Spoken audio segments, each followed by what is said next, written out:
هقول ايه بس يا اختي في جيراني اللي ما يتعشروش دول ابدا.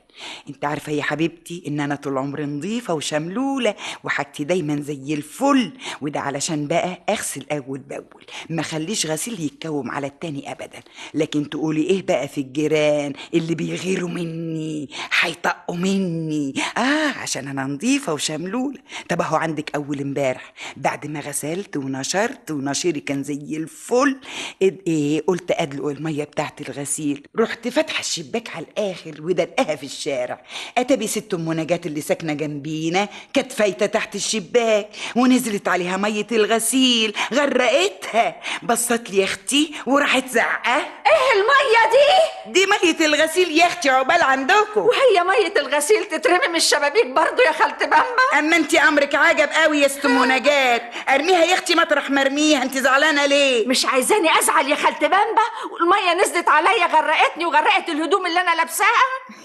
ولا تحملي هم يا ست ام نجاة. ما احملش هم ازاي بقى؟ وحياة غلاوتك الميه نظيفه ومغليه كمان بصابون نمره 1 من اللي بالشيء الفلاني. يعني ايه صابون نمره 1 بالشيء الفلاني؟ مانيش فاهمه يا خالتي بامبا. يعني احمدي ربنا اللي هدومك اتغسلت ببلاش، كلها يا اختي ساعه ولا 2 تقعديهم في الشمس تنشفي على طول وتبقى هدومك زي الفل.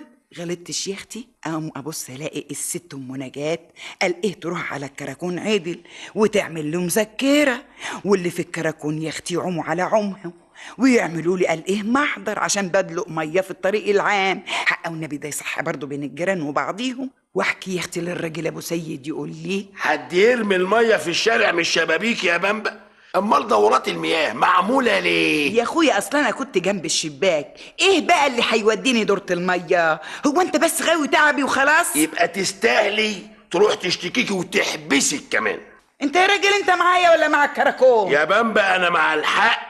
ترضي انت تكوني ماشيه في الشارع وحد يرمي عليكي ميه مش نظيفه؟ يستجري؟ طب والنبي ومن نبى النبي ده انا كنت اخلي اللي ما يشتري يتفرج. يبقى اللي ما ترضيش ان يتعمل فيكي يا بامبا ما يتعملش في الناس. ده غير ان الميه لما بتتكوم بتجيب الناموس والامراض، واحنا واجبنا ان احنا نحمي نفسينا يا بامبا من الناموس ومن الامراض. ازاي يا ابو سيد؟ ازاي؟ بان احنا ما ندلقش ميه في الشارع يا بامبا بالشكل ده، ما نضايقش جيراننا ولا ننشرش الامراض اللي الدوله بتصرف الكتير عشان تحمينا منها يا بامبا. شوف يا اخت الراجل اللي بيغلطني عشان دلقت شويه ميه على ست ام نجاة، ده بدل يا اختي ما يروح يبستفها بكلمتين علشان ما رعتش الجيره وراحت اشتكتني في الكراكون. لكن هقول لكم ايه، طول عمره كده واقف ضدي وما يجيش في صفي